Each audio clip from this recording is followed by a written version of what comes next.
అరవింద్ విషయంలో గౌతమ్ తను ఏ తప్పు చేయలేదని, అసలు చంపేంత ఉద్దేశం కూడా నాకు లేదని, కోపం ఉన్న మాట వాస్తవమే కానీ, చంపాలి అన్నంత ఆలోచన నాకు లేదు మాలిని. నువ్వైనా నన్ను అర్థం చేసుకుంటావని అనుకుంటున్నాను.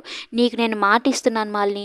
అరవింద్ చంపిన వాళ్ళని ఎక్కడున్నా సరే వాళ్ళని పట్టుకొని నీకు తీసుకొని వస్తాను. నా తప్పు లేదని నిరూపించుకుంటాను.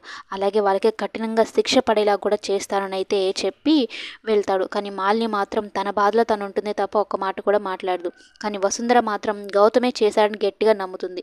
పోలీసులని కూడా తీసుకుని వస్తుంది. ఇక పోలీస్ వాళ్ళుండి నువ్వే అరవింద్ని చంపావి అని వసుంధరాదేవి గారు కేసు పెట్టారు, పదండి స్టేషన్కి అని అయితే చెప్తూ ఉంటే, ఇంకా మళ్ళీ కౌసల్య వీళ్ళందరూ నా కొడుకు చేయలేదంటూ ఉంటే, మీరు అవన్నీ కోర్టులో తేల్చుకోండి అమ్మా అని అయితే చెప్తూ ఉంటారు. ఇక వసుంధర ఏమో, నా అల్లుడిని నాకు దూరం చేసిన దానికి నీ కొడుకుని నీకు దూరం చేస్తాను కౌసల్య అని అయితే బెదిరిస్తూ ఉంటుంది. ఇక మళ్ళీ ఇదంతా చూస్తూ నా భర్తే చంపాడు అనడానికి మీ దగ్గర ఏం సాక్ష్యాలు ఉన్నాయి చూపించండి అమ్మగారు అన్నట్టు వసుంధరాదేవితో మాట్లాడుతూ ఉంటుంది. అవన్నీ కోర్టులో తేల్చుకోవే అని అయితే మళ్ళీని గట్టిగా అరిచి అక్కడి నుంచి అయితే బెదిరించి వెళ్తుంది. మరి గౌతమ్ విషయంలో ఏం జరగబోతుందో కమింగ్ ఎపిసోడ్స్లో చూద్దాం.